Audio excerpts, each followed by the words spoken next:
Tas viss sākās tad, kad es vēl biju Anglijā. Un tad, kad mēs zinājām, ka mēs braucam atpakaļ uz Latviju, tad man kaut kā radās tāds iekšējs, ka kaut kas ir jāiemācās. Kas tāds, kas ir tāds latvisks. Mani sauc Agnes Čakša. Dzīvoju Līvānu novadā, Rudzātu pagastā, kas ir Latgales reģions. Man ir pilni 30 gadi. Nodarbojos ar keramiku. Manas veidotie trauki ir veidoti priekš mājsaimniecības. Tas ir tāds hobija līmenī šobrīd, jo strādāju vēl arī pamatdarbu.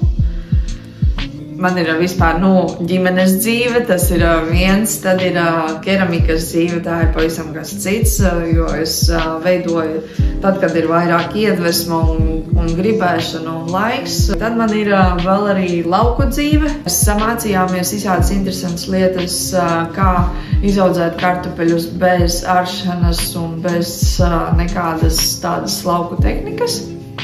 Un tā mēs audzējam visu, kas mums ir nepieciešams ikdienai tādā veidā, ar permakultūras palīdzību.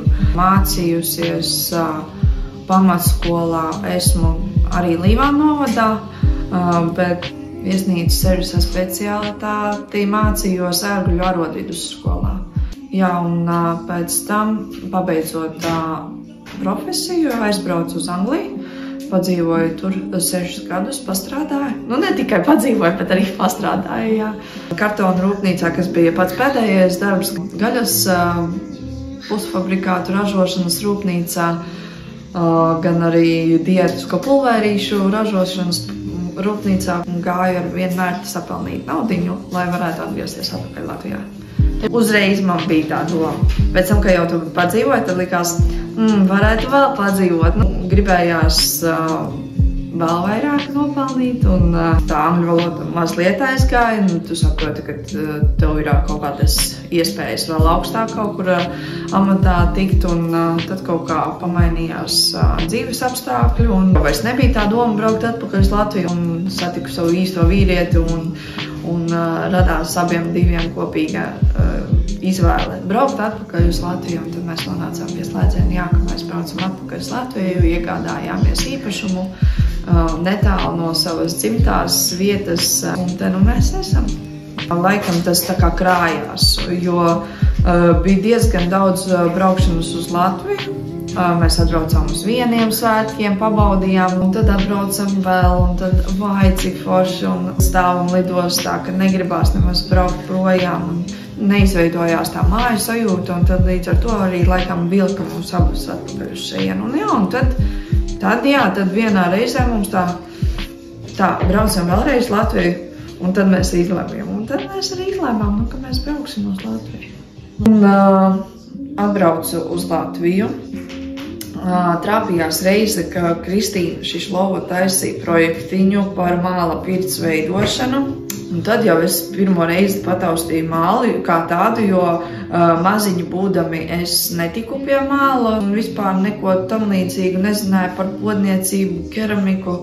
Vispār sveša lieta man bija. Man mājās arī nav neviena māla trauka. Omītei. Tagad es saprotu, ka tie ir māla trauki, kas viņai stāvēja bufetē, kuras nemaz nedrīkstēja aiztikt. Seinārs Dombis podnieks, un tad izveidojās kontakts ar viņu, un tad mēs tā parunājāmies. Viņš piekrita mani apmācīt kā keramiku, kā podnieku vairāk. Un tad es ar septembrī kā paklausīgs skolnieks gāju pie viņa mācīties, braucu uz mētrienu katru dienu pa 3 stundām, jo ilgāk tu nevar nosēdēt. Tas ir diezgan fizisks darbs, un tā kā no paša sākuma tur vispār ir ļoti tev jāietrenē roka, lai tu varētu gan vispār to malu noturēt uz tās virpas un izveidot kaut ko. Tas prasa arī, tā teikt, fizisko slodzi, kas iet uz muguru. Tev ir jāievada savs ķermenis visā tajā fiziskajā slodzē. Un ar tām 3 stundām arī pilnīgi pietika. Katru dienu braucot, mācījos pati par sevi, un viņš vienkārši konsultēja, jo tur blakus stāvot arī tā nevar iemācīt. Viņš vienkārši pēc laiciņa pienāk, paskatās, vai iet uz labo pusi, vai viss notiekās, vai es saprotu, ko es daru. No sākuma varbūt man likās tas pilnīgi tā jocīgs, pocīgi, kas tagad jādara, kas notiekās. Bet tai pašā laikā ir tā, ka tev pašam ir jāizjūt, kā tas viss notiekās, kā tu viņu saturi uz tās virpas, kā tu viņu izveido uz augšu, kā tu izveido formu. Tas pašam ir jāizjūt, to nevar neviens iemācīt. Pa to laiciņu jau biju sastapusi Astrīdu Leščinsku, kas ir Latgales reģiona koordinātore. Ar viņas palīdzību man izdevās iesaistīties projektā. Es iegādājos virpu, mēlu un tā kā izdevās samaksāt arī pašam Eināram meistaram par mācībām. Ārpus šī pasākuma es Eināru nepazinu un es domāju, ka es arī droši vien viņu nebūtu iepazinusi, ja es nebūtu gājis tieši pie viņa sazvanījus.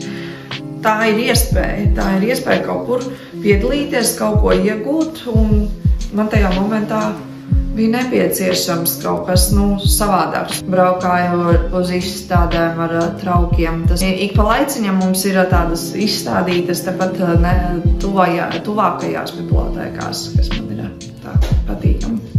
Varētu es arī Rīgā, bet Rīga nav mana pilsēta. Man vajag laukus, man vajag, lai ir tā zaļā teritorija, uz kuras varu pamielot acis un paklausīties putnu čivināšanu. Es esmu izbaudījusi pilsētas, un tas galīgi nav tas, kas man ir vajadzīgs. Nē. Ļoti labi ir šeit, un cilvēciņi ir, kas atbrauc, un arī priecājas par šo vietu. Un pat pusstundā, kurā viņi ir atbraukuši apskatīties traukus, izbaudīt to, cik šeit ir skaisti, un cik te ir mierīgs un pasakaini, tā kā tādā aizmirstajā stūrītī. Vīrs ļoti atbalstīja, gan palīdzēja sagādāt visu nepieciešamo darbošanās, lai spētu darboties, gan arī vietu palīdzēja iekārtot. Varbūt viņam tas pat no sākuma likās pilnīgi absurdi, jo no sākuma bija pilnīgs klusums, bet man liekas, ka viņam vajadzēja vienkārši saprast, ka tas tiešām arī man aizies un man pašai patiks. Jo arī man pašai no sākuma tas bija pilnīgs eksperiments. Man tas aizies, patiks vispār. Kas tas ir? Tas ir atkarīgs droši vien no cilvēkiem. Ja es arī viena pati tur eju ar visu tādu, tad es arī droši vien viena pati būtu izdarījusi. Bet ar ģimeni tas ir foršāk. Visi mēs tagad darbojamies. Mamma ir priecīga, tētis ir priecīgs. Visiem patīk māla trauki un dāvans mums ir katru reizi gatavs. Tā ka jā, visi esam priecīgi ģimenē. Par to naudu ir tā, ka man liekas, tā ir tāda nodeldēta jau frāze šobrīd. Jo, pat kaut kādu tādu mazumiņu tu vari iesākt reāli ar, pāris nullītēm. Laukiem būt, kas ir mums ļoti foršs tāds atbalstošs projekts, kurā var piedalīties un aptausties, saproti, kas tev ir vajadzīgs, lai to projektu tā kā kustinātu uz priekšu.